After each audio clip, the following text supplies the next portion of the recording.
Hello, I'm Michael Sinclair, Senior Advisor to the Harvard Ministerial Leadership Program, and welcome to another in our series of Tips for Ministers. I have the pleasure today of speaking with Adam Galinsky. Adam is Paul Colella Professor of Leadership and Ethics at the Columbia University School of Business. Adam has spent much of the past decade or two researching leadership in moments of crisis, and has brought together much of his research in a newly published book, Inspire: The Universal Path for Leading Yourself and Others. And I have now the pleasure of having a conversation with Adam about that. Professor Galinsky, thank you so much for making time to join us today. You have made a career of studying the crisis response of people in different crisis situations. And your findings, I think, over a couple of decades have been crystallized in your new book, Inspire: The Universal Path for Leading Yourself and Others. The word universal suggests that it's a very grand and ambitious undertaking. I want to specifically hone in, though, on how your findings might be particularly useful and relevant to government leaders, to particularly ministers who are the top senior officials entrusted with implementing government policies. And frankly, crisis management is part of their daily routine. They're dealing with one kind of crisis or the other every day, and some respond better than others for sure. And I think maybe the best way for us to get to grips with what the spectrum of behavior looks like, what you call the continuum, is first to talk about the two very striking examples that you cite of the Italian ship captain and the American airline pilot, both dealing with catastrophic crises in different situations. Yeah, yeah, no, absolutely. A couple of years ago, there was a Southwest Airlines flight 1380 going from New York City to Dallas. And partway in the first hour of the flight, the left engine exploded and tore a hole in the side of the plane, and a passenger was fatally sucked into that hole. But obviously, there's loss of cabin pressure. There was, hydraulic lines were cut. Immediately, when there's the loss in engine and there's this hole, it starts to do the snap roll. But the captain, Tammy Jo Schultz, expertly leveled the plane, and now they're in this, unbelievable crisis, right, that's happening. And she took a number of steps that day that I think are really remarkable. The first thing she did is that she kind of surveyed the situation, and then she said later, she said, the plane wanted to descend, so we let it do what it wanted to do. So they started descending, but now they have to figure out where they're going to descend to.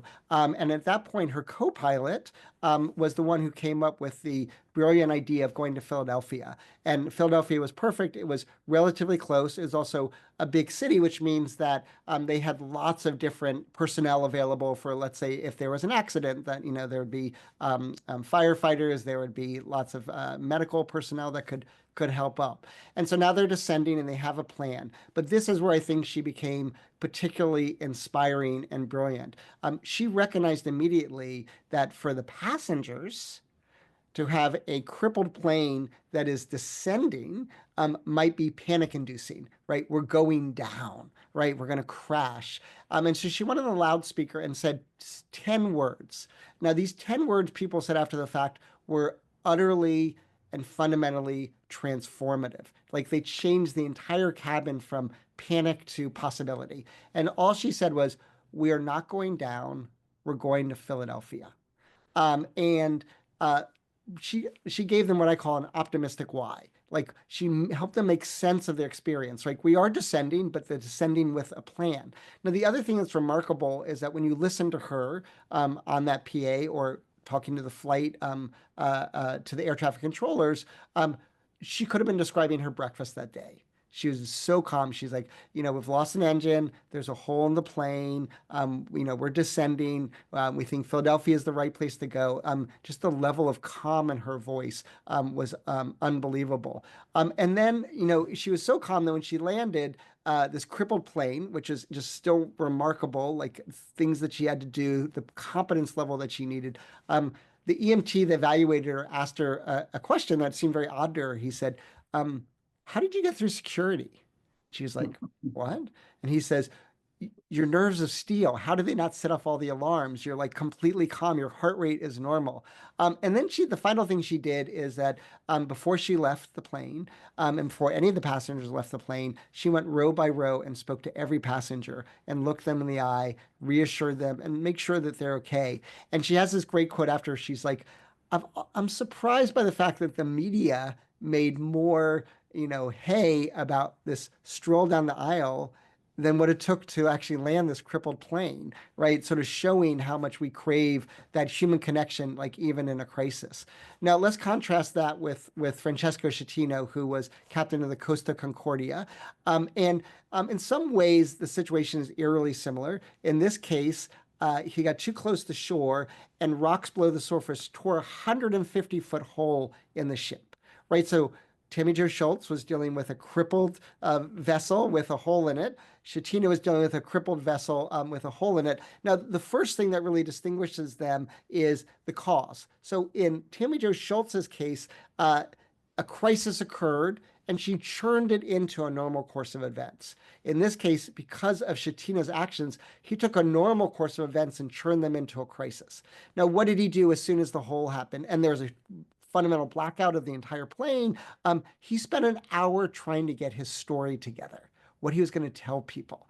And all he cared about was protecting his reputation, who he could blame it on.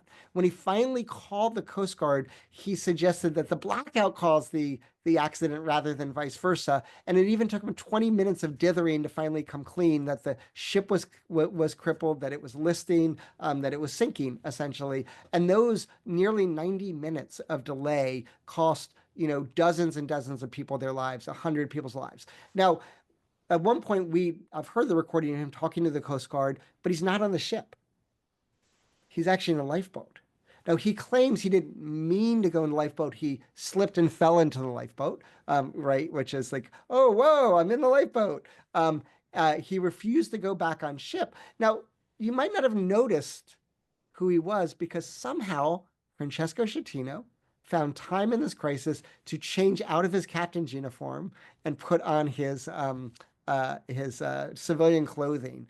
And in the end, when you hear this Coast Guard, you can hear this infuriation in his voice. And he says, I will make you pay for this, in Italian. And he did pay. He was, given multiple years in prison for abandoning the ship, for manslaughter, et cetera. And we can really see in these two crises the three universal dimensions I've talked about. So I've asked tens of thousands of people across the globe to tell me about a leader that inspired them and a leader that infuriated them. And what I've been able to do is a couple things. First of all, I've discovered that the inspiring leader and the infuriating leader are mirror images of each other.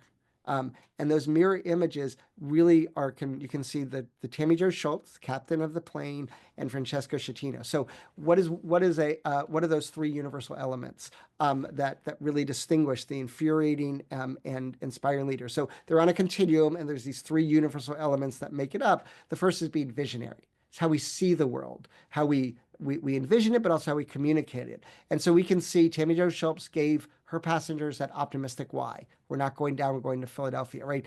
Francesco Schettino was short-sighted, right? He was only focused on like protecting his reputation. They're exemplars of desired behavior, inspiring leaders. They are, it's how we are in the world, their presence, calm, courageous protectors. We see that with the calmness of Schultz, but also the panic of Schettino. And then finally, they're great mentors. It's how we interact with people. She went row by row to make sure they're okay. He abandoned the ship, didn't care about anyone but himself. And so we can really see these three universal elements come out in these crises. It's how we see the world, being visionary, how we are in the world, our presence, and how we interact with others in the world. So you use those two examples to demonstrate your idea of a continuum, inspiration on the one end and Yep. infuriation on the other.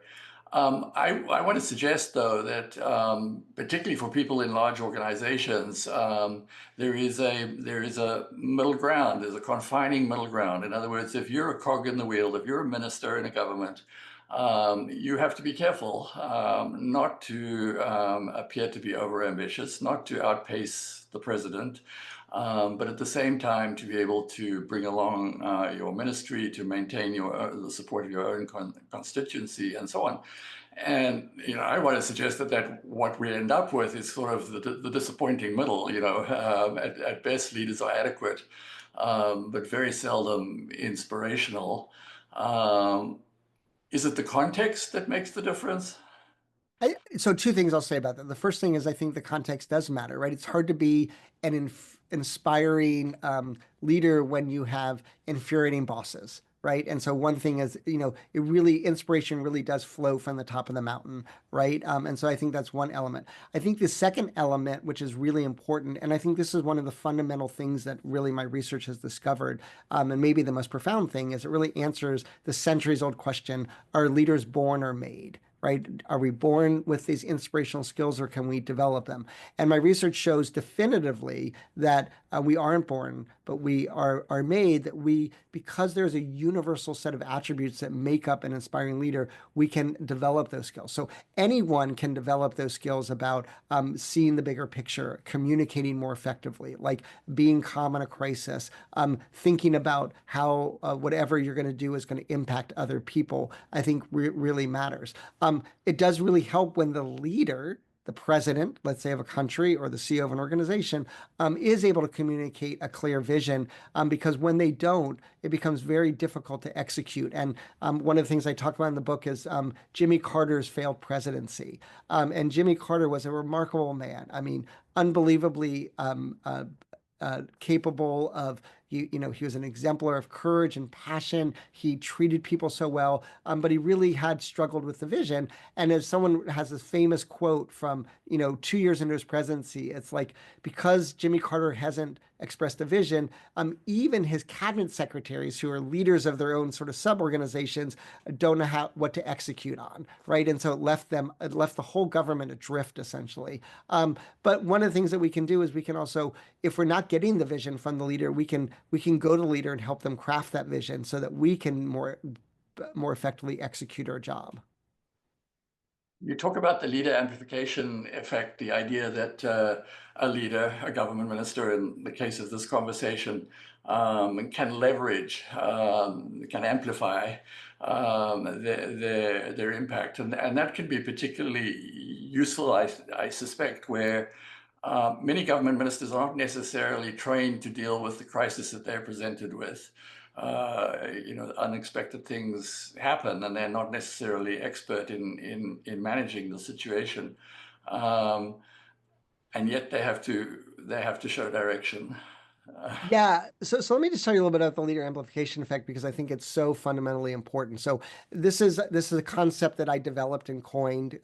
And the leader amplification effect basically represents that whenever you're a leader in a position of leadership, everything you do, like verbal, nonverbal, good, bad, gets amplified. And the basic fundamental psychological premise behind this is attention. So when you're in a position of leadership, people are looking to you for guidance, for example, or they're just observing you to know what the norms are, what's acceptable behavior. And attention amplifies signals, and amplified signals produce intensified reactions. And so, a casual constructive comment from a leader can feel like humiliating criticism, right? But at the same time, an offhand compliment can feel like glorious praise. Another thing about the leader amplification effect is that it also explains why silence or lack of information or communication is deafening, right? And we see sometimes, around the world, people who have really made a name for themselves in the crisis.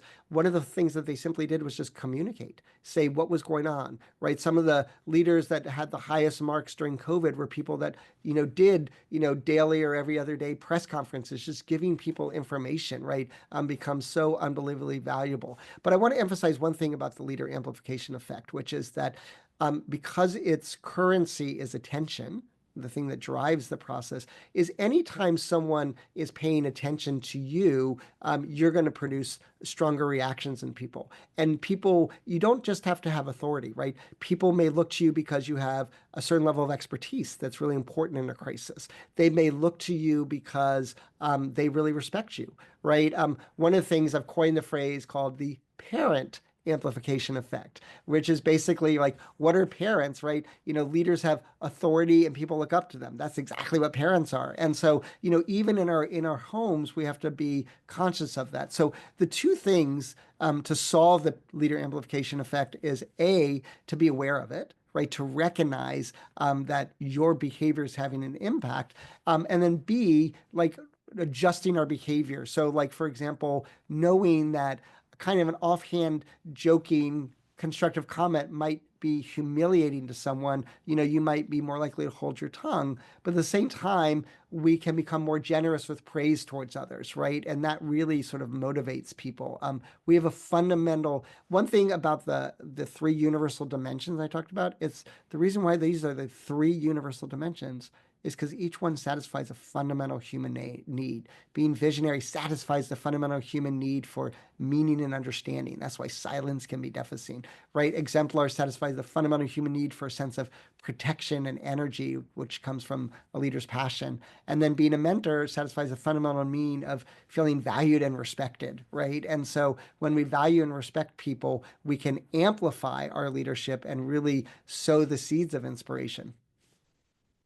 Right. I want to touch a little bit on what you just mentioned, the idea of authority versus and respect. What I think in your book you call status and trust. Um, Ministers have a position of authority, by virtue of their position constitutionally, they're given a particular level of authority. Whether they have respect is a whole different game.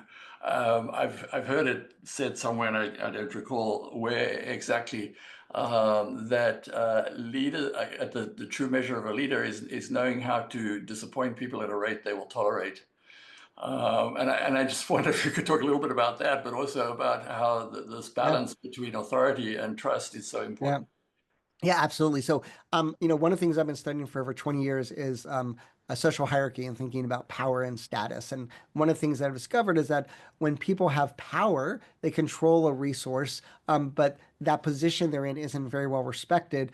It often turns them into what I call little tyrants. So I call it power without status. So, when you feel disrespected, but you have the power to act on that, you can sort of really treat people badly. And one of the, things that happens in every organizations would be like the reimbursement clerk, right? The person who, has this incredible power over whether you get your money back, but also isn't necessarily a highly valued position.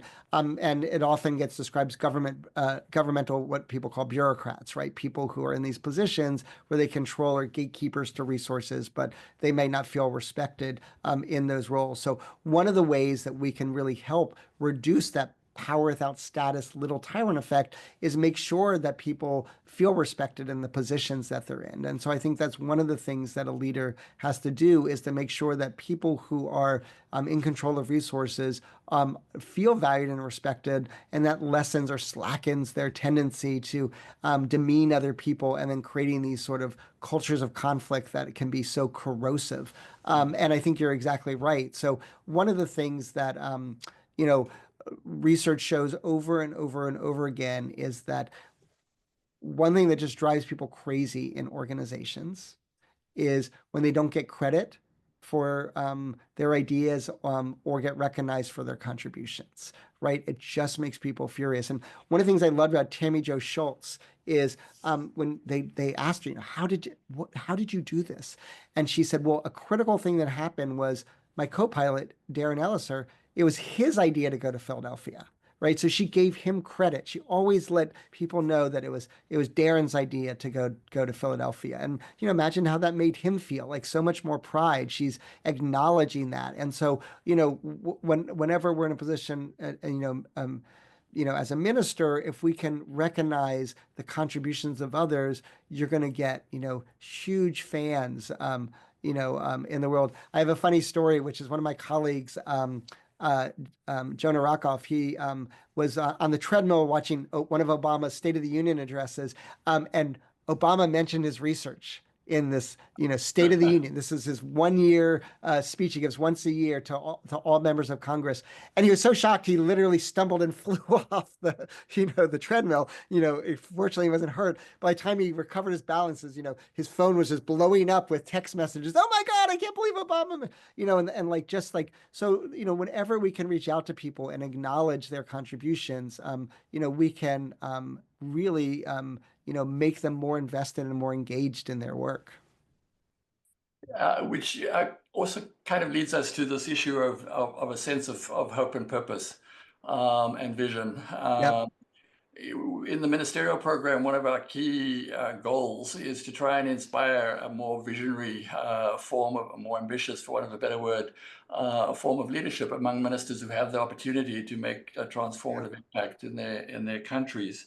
I really liked your description of the characteristics of vision and wonder if you could tell us about that. Yeah, sure. So, I've been studying what makes a vision inspiring, if you will. And, there's a couple different elements. The first element that's really important is, connecting it to sort of some higher order value that really matters to people, seeing that big picture value, and then imbuing that with sort of connecting that to an optimistic future. So optimism is really important, optimism versus pessimism, right? Big picture versus small-minded. And so once you're able to do that, like really connected to these values and this optimism thing, the next step is really simplifying it. And that's a really difficult task to do. I call it the Inception rule for this movie Inception with Leonardo DiCaprio, where they're trying to figure out how to plant an idea in someone's dream. And Leonardo says, we got to go as deep as possible. And someone else says, no, it's not about the depth of the dream. It's about the simplicity of the idea, so it grows naturally in people's minds. And then you also have to visualize it. Really one of the most important ideas is, I give this example, with like our goal is to satisfy our customers. It could be a great mission versus our goal is to make our customers smile. Now, the word smile just has this different thing. Martin Luther King Jr., who is one of the great rhetorics of the world. In his famous "I Have a Dream" speech, he talks about sweltering in the heat of injustice, but leading to an oasis of freedom and liberty. So like you have this sweltering and this oasis, and people can see that. And one example I think of why a vision is so important is I'm going to go back to a company that we are featuring right now called Zoom. And so Zoom, most of us had never heard of in our lives before March 2020, when the world shut down and we had to go online. And Zoom had their vision was to deliver happiness. Now, I might say they should have said to deliver smiles, but happiness is still a pretty good one. But it was simple, but also it was foundational. And the reason why a vision matters so much is it simplifies decision making. So let me tell you how. So their goal is to deliver happiness. Now they one thing that they had to deal with was what features should we have in Zoom? And so they realized very quickly that if they have too few features, people get frustrated. They can't do the things they want to do. But if they have too many features, people get overwhelmed and can't handle it. So, they're trying to find that Goldilocks. What's the right number of features. The second thing they realized is, I said in the workplace, there's nothing more infuriating than not getting credit, for your ideas. In the customer world, there's nothing more infuriating than being put on hold, long hold lines and waiting. So they recognized that people are going to have troubles with Zoom and they're going to need help. And so we gotta staff up our customer service representatives so people have very low hold times. And so deliver happiness became this sort of mantra. Now, a final thing is they realized we need to deliver happiness to our employees also. And so they actually created a happiness crew that would go, to think about ways to make the life better of Zoom employees. So notice this, it's 2 words, deliver happiness, but it helped them find the right features. It helped them design the right structure, and it helped them craft mechanisms within their firm to make people happier. And I think that's just such a great illustrative example. Yeah, for sure. I mean, in politics in particular, slogans are rallying cries. They're truly crucial, and some of our Mhm. more successful alumni ministers have come up with clever Yeah. slogans to. You might have heard one called "Make America Great Again" as one Yeah, example. well, exactly. To wrap up, if you were, if a government minister walked into your office in a short while and said to you, Professor Galinsky, tell me how I can be a better minister. How can I be a more effective minister? Are there two, three, four things you could tell him? Sure. Well, the first thing I would say is I would take these three universal elements and really think about them, right? And so, take visionary, right? So, first of all, like you said, some ministers have been very good at coming up with slogans like, what's your values? That's the first thing I had to do. What do I care about? And what are we trying to accomplish? How can I then translate that into an optimistic, simple, and visual message? The second thing is exemplar, right? You need to demonstrate that you embody that vision in your own behavior, and really demonstrate that. And then third, being that great mentor and knowing this fundamental need of humans to be recognized is highlight and praise people that act consistently with that vision, right? And so those are three simple things. Like you got to create the vision, you got to act consistent with the vision, and then you got to compliment and praise and elevate people who act consistently with that mission. And it's much better. We know from the basic tenet of psychology, like praise is better than punishment, right? It's more motivating. And so if you do those three things, right, you're going to create a more inspiring environment.